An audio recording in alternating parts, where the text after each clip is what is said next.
Sa Palawan? Napunta ko sa Palawan, may kasaysayan, may kwento ka. Opo. Hindi, nung nandoon pa ako, hindi, naligtas na ako, no, pagka madaling araw. Naligtas na ako. Alam ko na, wala na sila ng tubig. Yun. Di, balik naman ako doon sa palengke. Ang pangalan ko doon sa panahon na yun, si Lunod na. Lunod? Oo, magbalik ko sa palengke. Kilala na sa Lunod?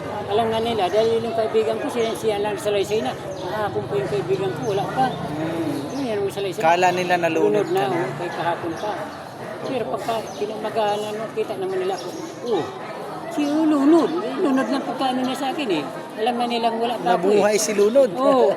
Siyempre, sa maghapon na hindi ka pa nakita, si Lunod na. Lunod na yung kasama ko. At rin pagka umaga, nakita nila ako yung buhay. Kaya yun. Yun, may dumating na galing Naga, nagtitinda ng ice drop sa Lidmanan. Opo. Sabi sa akin, Oh. ay, sumama ka sa akin. Pulubi rin. Pulubi. Oo, Nagtitinda ng ice drop. Nagtitinda ng ice drop para mabuhay din. Oh. Sama kami. Tapos, di ako paratinda na rin. Yung ngayon, wala man siyang sinabi sa akin, mapunta silang Palawan. Kasi biglaan din na may dumating doon, na galing dito sa Palawan, na naghahanap ng mga tao na para Sino dalhin po? dito. Sino? Yung sa mga pamilya yan ng mga Lucas.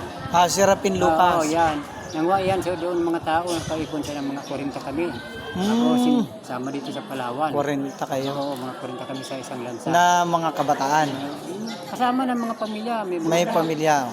May mga anak. 40 na kayo lahat. Oo, mga 40 kami lahat. Ayun, wala man akong plano na magpunta sa Palawan. At saka yung tinutuluyan ko na nagampon sa akin, wala rin plano. Pero dahil sa mayroong nagdaan doon na tao na magkukuha ng tao para dalhin dito, Natandaan niyo sumama na sila. Natandaan nyo yung manig ice drop na yon, kung sino ang pangalan yon? Oo, sa ngayon nakakalimutan ko ng pangalan.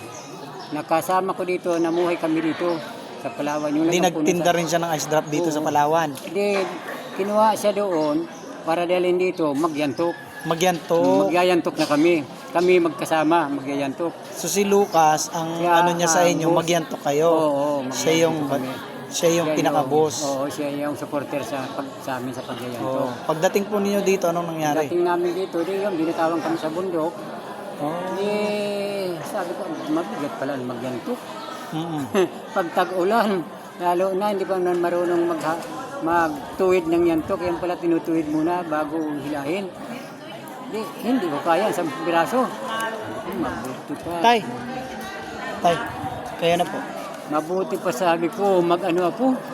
Magpasok na lang ako ng katulong. 30 pesos. Yan. Yan Natandaan niyo po yung mga kasama yung mga Bicolano na 40, kung sino-sino po yung natandaan yung mga mayroon man kasama? akong natatandaan. Sino po? Sino-sino? Kagaya sa pamilya ng San Juan. San Juan, okay. Oo, yan. Sino po po?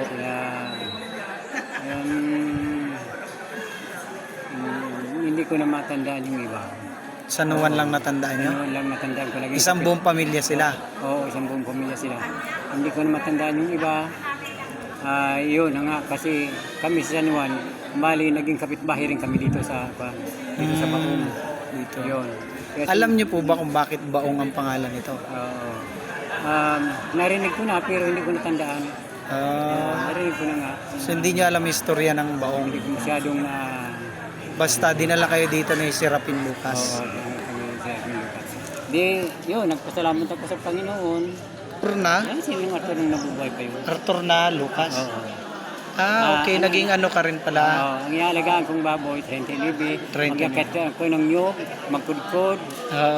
Bago ipakain sa kanila. Naging boy ka ng mga Lucas. Naging boy ako ng Arthur. kay Lucas. Ngayon, wala, hindi ako nagreklamo. At wala ako sa trabaho ko. Pagdating lang mga yantok. Yantok pa rin. Pagdating lang mga Ano ni si Rapin Lucas, si Arthur Lucas?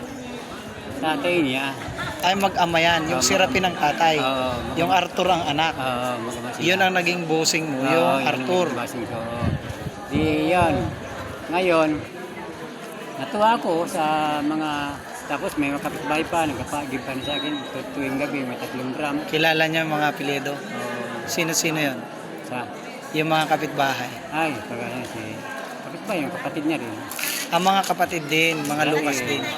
Israel. Si Rebecca. Oo, yan. Israel, si Rebecca. Yan. Rebecca Mm. na Lucas. Oo, saan sila? Erning Sulo. Yan. Erning. Oo, Erning Sulo. Diyan pala yan nakatira. Oo, Sa yan. Carlet. Nasa compound nila. Yan. Naka-extra pa ko dyan makaibigan. Hindi ko naging Si nung Erning na Sulo, kasama nyo sa ano? Kasama nyo galing Bicol.